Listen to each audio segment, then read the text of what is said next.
Depuis des mois, le Yémen est un pays livré au chaos et à la guerre civile.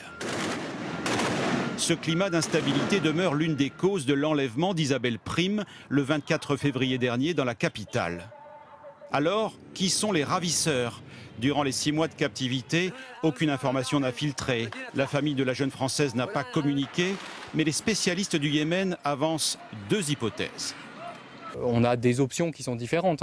Si c'est une option crapuleuse, là, il y a une capacité de négociation à coût de, sans doute, paiement de rançon. D'ailleurs, on ne sait pas si Oman a payé. Mais si on avait affaire à un enlèvement par des groupes islamistes, là, la situation et la capacité de négociation étaient évidemment plus difficiles. D'où cette interrogation, quelle négociation? La France remercie Qaboos Ibn Saïd, le sultan d'Oman, pays voisin du Yémen, et dont ce chef a joué un rôle d'intermédiaire. Oman a-t-il payé pour la libération? Impossible de répondre. Au mois de mai, François Hollande s'était entretenu avec un représentant du sultanat. Sans évoquer devant la presse le cas d'Isabelle Prime, il avait souligné le poids diplomatique de ce pays.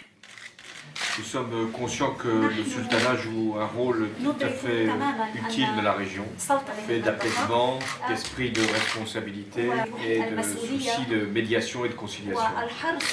En 2011, d'autres otages français avaient été libérés au Yémen grâce à l'intervention du sultanat. Ils sont libérés. Je voudrais remercier à nouveau le sultan d'Oman et les autorités omaniennes de nous avoir aidés dans les négociations. Le sultanat d'Oman entretient des relations avec les chefs tribaux proches d'Al-Qaïda. Sa neutralité affichée en fait un partenaire incontournable.